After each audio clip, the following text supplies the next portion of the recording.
आपकी तैयारी को लगातार और अनवरत जारी रखते हुए school safety and security guidelines 2021 पर आधारित क्वेश्चन सीरीज राजा भर्तृहरि सीरीज पार्ट 9 आज हम करने वाले हैं। राजा भर्तृहरि सीरीज में हम कर रहे हैं स्कूलों में बच्चों के सुरक्षा नियमों पर आधारित क्वेश्चंस।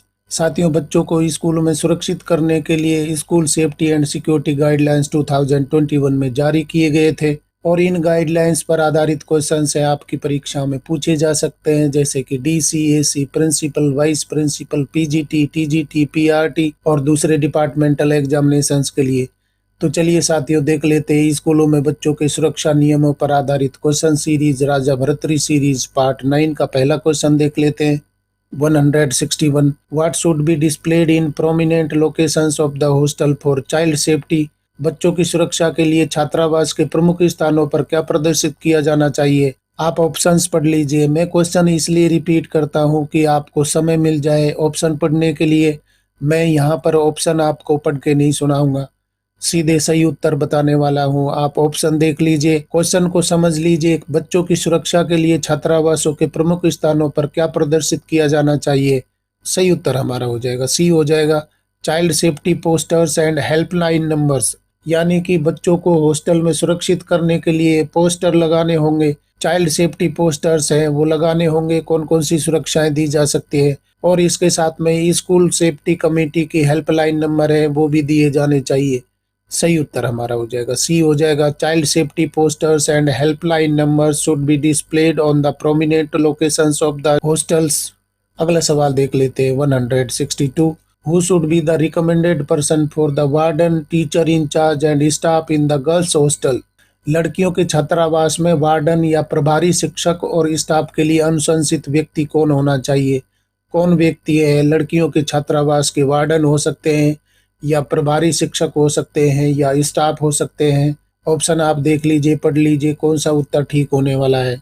सही उत्तर हमारा हो जाएगा बी हो जाएगा, फीमेल्स ओनली।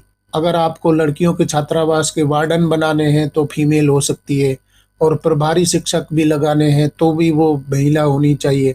इसके साथ में जो भी व्यक्ति लगाया जाएगा हॉस्टल के लिए, कौन से हॉस्टल के लिए, लड़कियों के हॉस्टल के लिए स्टाफ होगा तो वो कौन होना चाहिए, महिला होनी चाहिए। सही उत्तर हमारा हो जाएगा बी हो जाएगा। अगला सवाल देख लेते 163। What kind of activities should be provided in pre-school centers PSC to ensure children's safety? बच्चों की सुरक्षा सुनिश्चित करने के लिए प्री स्कूल सेंटर, जिसको पीएससी बोल रहे हैं, में किस प्रकार की गतिविधियां प्रदान की जानी चाहिए। क्या रीडिंग राइटिंग एक्टिविटीज होंगी या इंडोर गेम्स होंगे, और साथ में physical activities like running, jumping, climbing या वाचिंग टीवी शोज होंगे। प्री स्कूल सेंटर्स यानी कि पीएससी में कौन सी एक्टिविटीज़ हैं वो करवाई जानी चाहिए जिससे कि बच्चे सुरक्षित रह सके। सही उत्तर हमारा हो जाएगा सी हो जाएगा, physical activities like running, jumping and climbing. बच्चे हैं वो इन एक्टिविटीज़ में बिजी रहेंगे तो वो सुरक्षित भी किए जा सकते हैं। रनिंग की एक्टिविटी करवाई जा सकती है, जंपिंग करवाई जा सकती है, क्लाइंबिंग एक्टिविटी करवाई जा सकती है। ये सभी एक्टिविटीज़ से बच्चे हैं वो सुरक्षित रहेंगे, क्योंकि उनको हमें क्या करना है, उनकी एनर्जी को चैनलाइज करना है। और एनर्जी चैनलाइज आप कैसे कर सकते हैं, फिजिकल एक्टिविटीज आपको करवानी होंगी, उनको फ्री नहीं छोड़ना है। तो रनिंग करवाई जा सकती है, जंपिंग करवाई जा सकती है, क्लाइंबिंग करवाई जा सकती है। ये सभी फिजिकल एक्टिविटीज हैं, बच्चों को सुरक्षित करने में मदद करेंगे। सही उत्तर हमारा हो जाएगा सी हो जाएगा। नया सवाल देख लेते 164। What is the purpose of sensitizing hostel staff, guards, caretaker staff in the mess to child about substance abuse? बच्चों के बीच नशीले पदार्थों के दुरुपयोग के बारे में हॉस्टल स्टाफ, गार्ड है या केयर टेकर है या मैस स्टाफ को संवेदनशील बनाने का उद्देश्य क्या हो जाएगा। हॉस्टल स्टाफ, गार्ड, जो भी गार्ड लगाए जाते हैं या केयर टेकर लगाए जाते हैं या मैस स्टाफ है, उन सभी को संवेदनशील बनाया जाएगा, उनको सेंसिटाइज किया जाएगा। किसके प्रति, सब्सटेंस अब्यूज के प्रति। सब्सटेंस अब्यूज का मतलब होता है नशे के प्रति उनको जागरूक बनाया जाएगा। आप उत्तर पढ़ लीजिए, कौन सा उत्तर ठीक होने वाला है। सही उत्तर हमारा हो जाएगा बी हो जाएगा, to create awareness and prevent abuse. मतलब कि जागरूकता बनानी होगी। सब्सटेंस अब्यूज का मतलब है कि नशीले पदार्थों के प्रति जागरूक करना होगा, साथ में उनको रोकने के तरीके हैं वो बताने होंगे, उनके प्रति जागरूक किया जाएगा। किसको, हॉस्टल स्टाफ, गार्ड को किया जाएगा केयर टेकर को किया जाएगा, मेस स्टाफ को भी किया जाएगा, क्योंकि ये बच्चों के साथ में रहते हैं और उनको अगर नशे के प्रति जागरूक किया जाएगा, उनकी बुराइयां बताई जाएंगी तो वो बच्चों में इसको रोकने में हेल्प कर सकते हैं। सही उत्तर हमारा हो जाएगा बी हो जाएगा। क्वेश्चन देख लेते 165। What should be done if unusual behaviors or signs of stress in students are observed?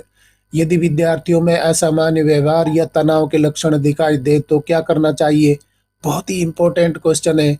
अगर बच्चों में आपको कोई स्ट्रेस दिखते हैं, कोई असामान्य व्यवहार दिखता है तो आपको क्या करना होगा? सही उत्तर हमारा हो जाएगा बी हो जाएगा। Inform the parents for follow up with a counsellor.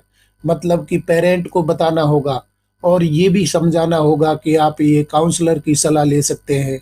तो काउंसलर के साथ में फॉलोअप करने के लिए असामान्य व्यवहार जैसे ही दिखाई देता है तो आप पेरेंट को गाइड करिए, बताइए कि आपके बच्चे में कुछ एबनॉर्मल बिहेवियर दिख रहे हैं, उसमें स्ट्रेस के कोई साइन दिख रहे हैं, तो आप काउंसलर से मिलिए। तो ये बात आपको किसको बतानी होगी? पेरेंट को बतानी होगी। सही उत्तर हमारा हो जाएगा बी हो जाएगा। साथियों, school safety and security guidelines 2021 पर आधारित क्वेश्चन सीरीज राजा भरतरी सीरीज के क्वेश्चन आपको पसंद आ रहे हैं तो लाइक बटन दबाइए, अपने यार दोस्तों को जरूर बताइए। अगला सवाल देख लेते 166। What does psychological safety entail in the context of schools? स्कूलों के संदर्भ में मनोसामाजिक सुरक्षा का क्या तात्पर्य है? आप ऑप्शन पढ़ लीजिए, बहुत ही इंपॉर्टेंट है। साइकोलॉजिकल सेफ्टी स्कूलों के संदर्भ में क्या मतलब हो जाता है? साइकोलॉजिकल सेफ्टी क्या हो जाएगी विद्यालयों के संदर्भ में? ऑप्शन आपने पढ़ लिए हैं। सही उत्तर क्या हो जाएगा? ए हो जाएगा। Providing a stress free environment for conducive teaching learning. स्कूलों के संदर्भ में मनोसामाजिक सुरक्षा का क्या तात्पर्य होगा? यहाँ पर बताया गया है कि स्ट्रेस फ्री एनवायरनमेंट बच्चों को देना होगा जो कि कंड्यूसिव होगा टीचिंग लर्निंग प्रोसेस के लिए। यानी कि ये स्ट्रेस फ्री एनवायरनमेंट है वो टीचिंग लर्निंग प्रोसेस के लिए बहुत ही कारगर हो जाएगा। तो क्वेश्चन में क्या पूछा गया है? साइकोलॉजिकल सेफ्टी है वो स्कूलों के कंटेक्स्ट में क्या हो जाएगी? Providing a stress free environment for conducive teaching learning process. Move to question number 167। What should schools do if they observe unusual behaviors or signs of stress in students? यदि स्कूलों को छात्रों में असामान्य व्यवहार या तनाव के लक्षण दिखाई दे तो उन्हें क्या करना चाहिए? विद्यालय है वो क्या कर रहे हैं? असामान्य व्यवहार देख रहे हैं, और जब असामान्य व्यवहार या तनाव के लक्षण दिखाई देते हैं तो स्कूलों की क्या जिम्मेदारी हो जाएगी? उनको क्या करना होगा? आप ऑप्शन पढ़ लीजिए, सही उत्तर क्या होने वाला है। मैं आपको सारे ऑप्शन इसलिए पढ़ के नहीं सुना रहा हूँ क्योंकि मैंने अगर सारे ऑप्शन पढ़ के सुना दिए तो आपकी एक्टिवनेस नहीं रहती है, इसलिए आप ऑप्शन पढ़ते रहिए। और अगर आपको उत्तर पता है तो कमेंट भी करते रहिए।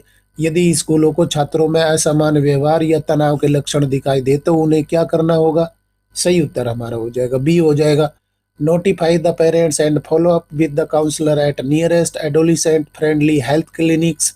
तो आपको बताना होगा कि बच्चे को कहाँ ले जाना होगा, काउंसलर के पास में ले जाना होगा। और ये काउंसलर कहाँ मिलेंगे? उनके आसपास जो एडोलिसेंट फ्रेंडली हेल्थ क्लिनिक है, एडोलिसेंट फ्रेंडली हेल्थ क्लिनिक है वो खुले हुए हैं, तो वहाँ पर आपको सजेस्ट करना होगा, बताना होगा कि बच्चे को काउंसलर के पास में ले जाइए क्योंकि उसमें असामान्य व्यवहार दिखाई दे रहे हैं या तनाव के कोई साइन सिग्नल दिख रहे हैं। तो आपको पेरेंट को इन्फॉर्म करना होगा, बताना होगा। सही उत्तर हमारा हो जाएगा बी हो जाएगा। अगला सवाल देख लेते 168। What should schools ensure in their practice as per the school safety guidelines 2021? School सुरक्षा दिशा निर्देश 2021 के अनुसार स्कूलों को अपने व्यवहार में क्या सुनिश्चित करना चाहिए? ऑप्शन आप देख लीजिए। स्कूलों को क्या करना होगा स्कूल सेफ्टी गाइडलाइंस 2021 के अनुसार? उनकी क्या जिम्मेदारी हो जाएगी? उनको अपने आप में क्या चेंजेस करने होंगे? ऑप्शन आपने देख लिया है। सही उत्तर क्या हो जाएगा? सी हो जाएगा। Inclusive practices and no discrimination against any child. यानी कि इंक्लूसिव प्रैक्टिसेज करनी होगी, समावेशी प्रैक्टिसेज हैं करनी होंगी। और इसके साथ में बहुत ही जरूरी हो जाएगा कि किसी भी बच्चे के साथ में भेदभाव नहीं किया जाए। ये व्यवहार में लाना होगा, स्कूलों को व्यवहार में लाना होगा। ये बात बताई गई है स्कूल सेफ्टी गाइडलाइंस 2021 में बताई गई है। सही उत्तर हमारा हो जाएगा सी हो जाएगा। Inclusive practices and no discrimination against any child. Question देख लेते 169। How can group counseling and guidance be provided to students as recommended in NEP 2020? NEP 2020 में अनुशंसित अनुसार छात्रों को समूह परामर्श और मार्गदर्शन कैसे प्रदान किया जा सकता है। साथियों, एनईपी भारत की स्कूल एजुकेशन में आ चुकी है और एनईपी की भावनाओं को देखते हुए स्कूल सेफ्टी सिक्योरिटी गाइडलाइंस है वो जारी किए गए थे। तो एनईपी 2020 में जो अनुशंसा की गई है उनके अनुसार छात्रों को समूह परामर्श और मार्गदर्शन कैसे प्रदान किया जा सकता है। ऑप्शन आप देख लीजिए कौन सा उत्तर ठीक होने वाला है। समूह परामर्श और मार्गदर्शन कैसे प्रदान किया जा सकता है, जो कि बताया गया था, रिकमेंड किया गया था एनईपी 2020 में। सही उत्तर हमारा हो जाएगा सी हो जाएगा, थ्रो ब्लेंडेड मैकेनिज्म। बहुत ही जरूरी है। ब्लेंडेड मैकेनिज्म का मतलब है कि आप ऑनलाइन काउंसलिंग देंगे कि ऑफलाइन काउंसलिंग देंगे या ग्रुप काउंसलिंग देंगे या गाइडेंस प्रदान करेंगे, तो वो सब मैकेनिज्म है। सभी चीजों को मिला करके आप क्या कर रहे हैं, बच्चों को सलाह दे रहे हैं, परामर्श दे रहे हैं। तो ये रिकमेंड किया गया था, ये बात बताई गई है कि ब्लेंडेड मैकेनिज्म आपको अपनानी होगी। एक कोई तरीका है वो कारगर नहीं हो सकता है। आप कई सारे मेथड अपना करके बच्चों को ग्रुप काउंसलिंग करेंगे, साथ में गाइडेंस भी प्रदान करेंगे। सही उत्तर हमारा हो जाएगा सी हो जाएगा। क्वेश्चन देख लेते 170। What does psychological safety entail in the context of schools? स्कूलों के संदर्भ में मनोसामाजिक सुरक्षा का क्या तात्पर्य है? साइकोलॉजिकल सेफ्टी का ये स्कूल कंटेस्ट में क्या मतलब हो जाएगा? सही उत्तर हमारा हो जाएगा ए हो जाएगा। Providing a stress free environment for conducive teaching learning process है, इसको देने के लिए हो जाएगा। डियर फ्रेंड्स, क्वेश्चन पसंद आ रहे हैं तो लाइक बटन दबाइए, अपने यार दोस्तों को जरूर बताइए। अगला सवाल देख लेते 171। How can students avail counselling through Manodarpan? छात्र मनोदर्पण के माध्यम से परामर्श का लाभ कैसे उठा सकते हैं? मनोदर्पण है वो शुरू किया गया और मनोदर्पण पर आधारित क्वेश्चन है, पुरानी परीक्षा में पूछे गए थे। मनोदर्पण का मतलब क्या हो जाएगा, ये हमने इससे पहले वाले वीडियोज में चर्चा कर चुके हैं। मनोदर्पण के माध्यम से परामर्श का लाभ बच्चे कैसे उठा सकते हैं? ऑप्शन हमारा ठीक कौन सा हो जाएगा? By visiting the nearest health clinic होगा, या थ्रू एन ऑनलाइन, ऑफलाइन और ब्लेंडेड मैकेनिज्म होगा, by ignoring their mental health needs हो जाएगा, या by calling A paid helpline. तो छात्र मनोदर्पण के माध्यम से परामर्श का लाभ कैसे उठा सकते हैं? सही उत्तर हमारा हो जाएगा बी हो जाएगा, थ्रू ऑनलाइन, ऑफलाइन और ब्लेंडेड मैकेनिज्म।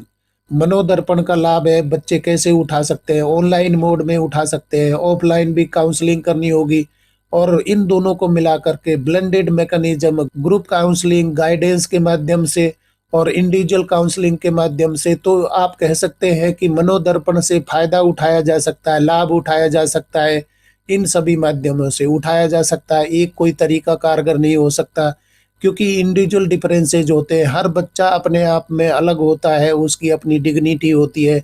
तो कौन से तरीके से वो काउंसल हो सकता है, कैसे उसको सहायता परामर्श दी जा सकती है, तो सभी मेथड है आपको अपनाने होंगे। सही उत्तर हमारा हो जाएगा बी हो जाएगा। क्वेश्चन देख लेते 172। What should schools make provision for in case of any involvement in physical or sexual violence, bullying और corporal punishment? बहुत ही जबरदस्त क्वेश्चन है। शारीरिक या यौन हिंसा या धमकाने या शारीरिक दंड में शामिल होने की स्थिति में स्कूलों को क्या प्रावधान करना चाहिए? ये चीजें हैं जो रोकनी होंगी। फिजिकल है या सेक्सुअल वायलेंस है, बुलिंग है, कॉर्पोरल पनिशमेंट है, तो आपको क्या करना होगा, क्या प्रोविजन बनाने होंगे? सही उत्तर क्या होने वाला है?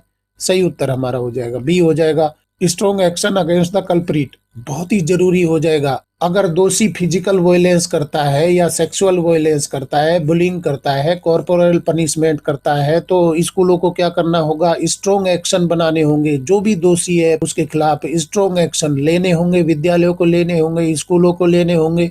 Move to question number 173। According to the RTE Act 2009, schools should ensure inclusive practices and not subject any child to discriminatory practices based on which of the following grounds?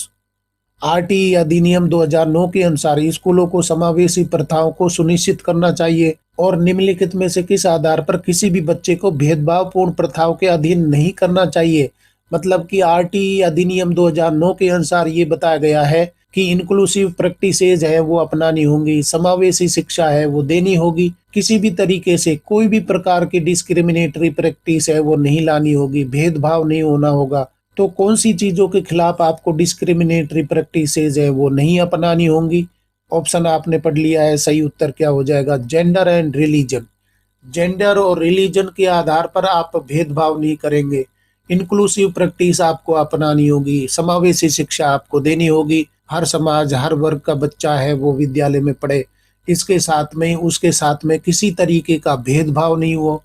तो भेदभावपूर्ण प्रथाएं हैं उनको क्या करना होगा? हटाना होगा। जेंडर के प्रति, रिलीजन के प्रति किसी तरीके का भेदभाव नहीं करना होगा।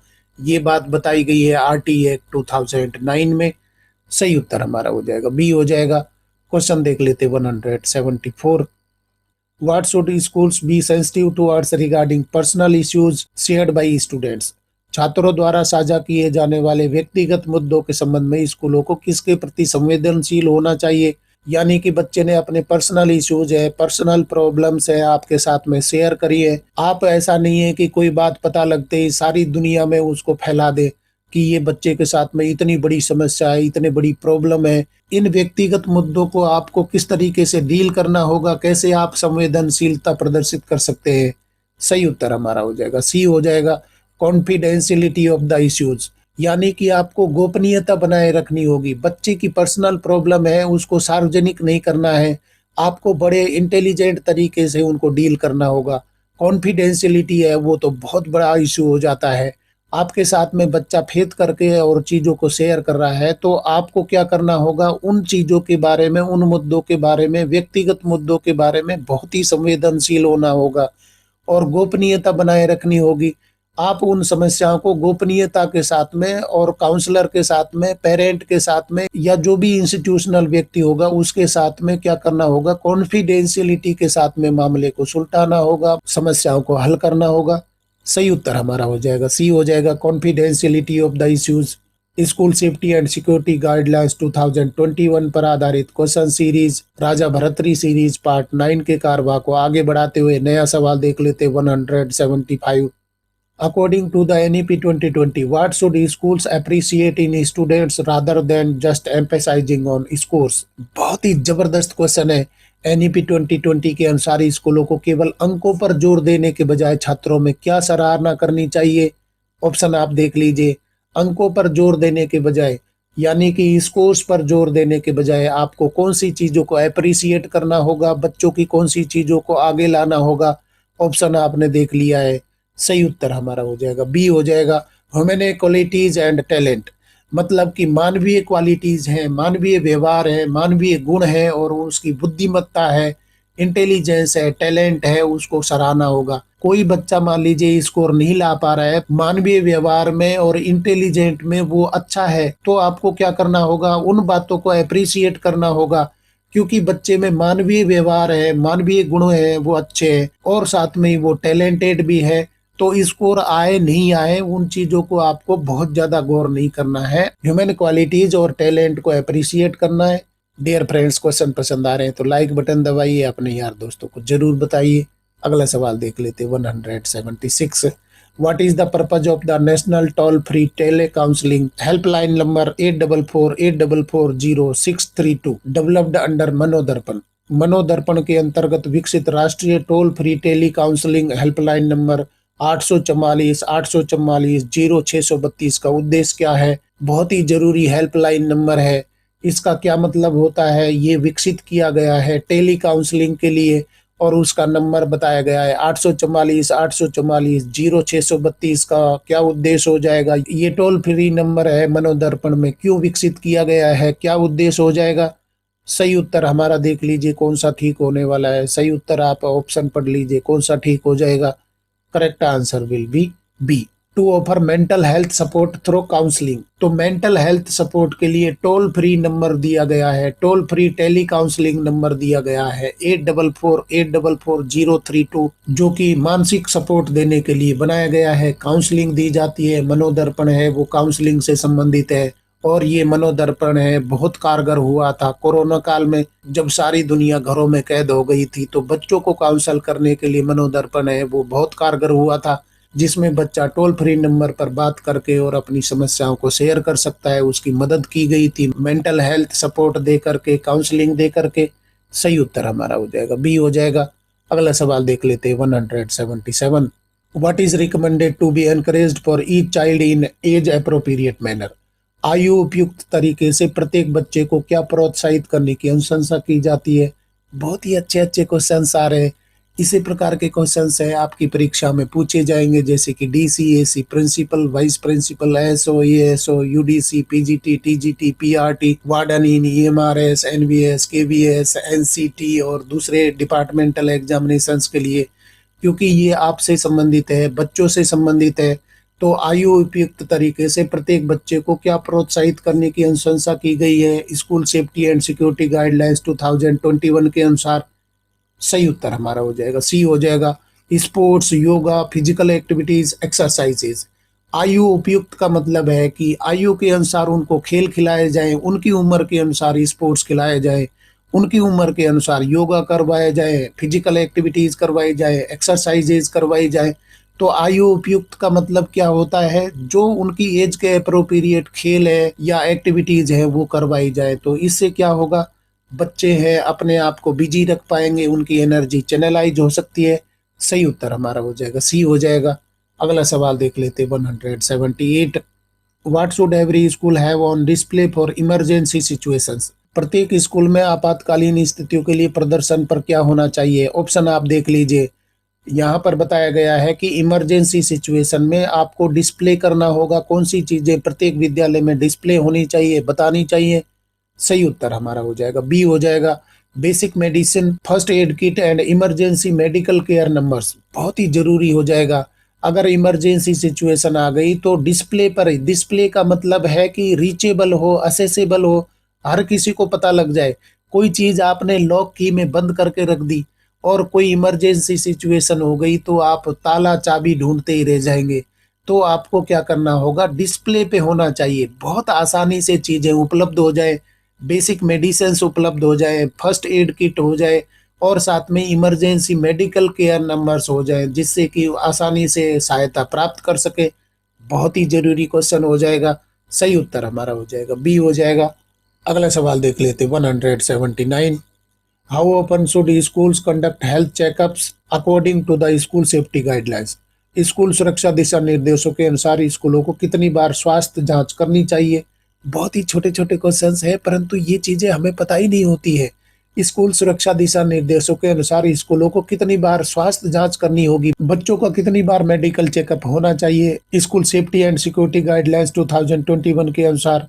ऑप्शन आपने देख लिया है। सही उत्तर क्या होने वाला है? सही उत्तर हमारा हो जाएगा सी हो जाएगा। At least once in a year, यानी कि कम से कम एक बार स्वास्थ्य जांच करनी होगी। विद्यालयों को ये अरेंजमेंट करना होगा कि कम से कम एक बार स्वास्थ्य जांच है वो हो जाए। बहुत सारे स्कूलों ने तो मंथली या क्वार्टरली या हाफ ईयरली या ईयरली अरेंजमेंट किया है, परंतु स्कूल सेफ्टी और सिक्योरिटी गाइडलाइंस में ये बताया गया है कि कम से कम एक बार सभी बच्चों का हेल्थ चेकअप होना चाहिए। सही उत्तर हमारा हो जाएगा सी हो जाएगा। और साथियों देख लेते हैं school safety and security guidelines 2021 पर आधारित क्वेश्चन सीरीज राजा भरतरी सीरीज पार्ट 9 का अंतिम सवाल 180। What should the school health cards cover? School स्वास्थ्य कार्ड में क्या शामिल होना चाहिए? स्कूलों के स्वास्थ्य कार्ड में कौन कौन सी चीजें शामिल होनी चाहिए? ऑप्शन आप देख लीजिए। Only physical aspect of child development होना चाहिए, या only psycho social aspect of child development होना चाहिए, या both physical psycho social aspect of child development होना चाहिए, या एकेडमिक परफॉर्मेंस होना चाहिए? स्कूल स्वास्थ्य कार्ड में कौन सी चीज शामिल होनी चाहिए? सही उत्तर हमारा हो जाएगा सी हो जाएगा। बोथ फिजिकल या साइको सोशल एस्पेक्ट है वो चाइल्ड डेवलपमेंट के होने चाहिए स्वास्थ्य कार्ड में। फिजिकल डेवलपमेंट किस तरीके का हो रहा है, साइकोलॉजिकल डेवलपमेंट किस तरीके का हो रहा है, सोशल डेवलपमेंट किस तरीके का हो रहा है, ये सब स्कूल स्वास्थ्य कार्ड में प्रदर्शित होनी चाहिए। स्कूल स्वास्थ्य कार्ड को देख करके बच्चे के डेवलपमेंट प्रोग्रेस को देखा जा सकता है। फिजिकल ग्रोथ कैसी हो रही है, साइकोलॉजिकल सोशल ग्रोथ है वो किस तरीके की हो रही है, ये सब चीजें स्वास्थ्य कार्ड से हम पता लगा सकते हैं। सही उत्तर हमारा हो जाएगा सी हो जाएगा। इस तरीके से साथियों school safety and security guidelines 2021 पर आधारित राजा भरतरी सीरीज पार्ट 9 के अंतिम क्वेश्चन तक हम पहुंच गए हैं। अभी तक हमने 180 क्वेश्चंस हैं कंप्लीट कर लिए और ये सभी क्वेश्चंस हैं आपसे संबंधित है, क्योंकि ये क्वेश्चंस हैं पुरानी परीक्षाओं में पूछे गए थे और आपके सिलेबस में रखे हैं तो आगामी परीक्षाओं में भी पूछे जाएंगे, जैसे कि DC AC principal, vice principal, PGT, TGT, PRT, SSA, OS और दूसरे इसी तरीके के एग्जामिनेशंस के लिए। साथियों अगर आपको आज के क्वेश्चन पसंद आए तो लाइक शेयर करें और चैनल को सब्सक्राइब करना तो बहुत ही जरूरी है, क्योंकि नॉलेज मंडली is the right choice. Thank you very much.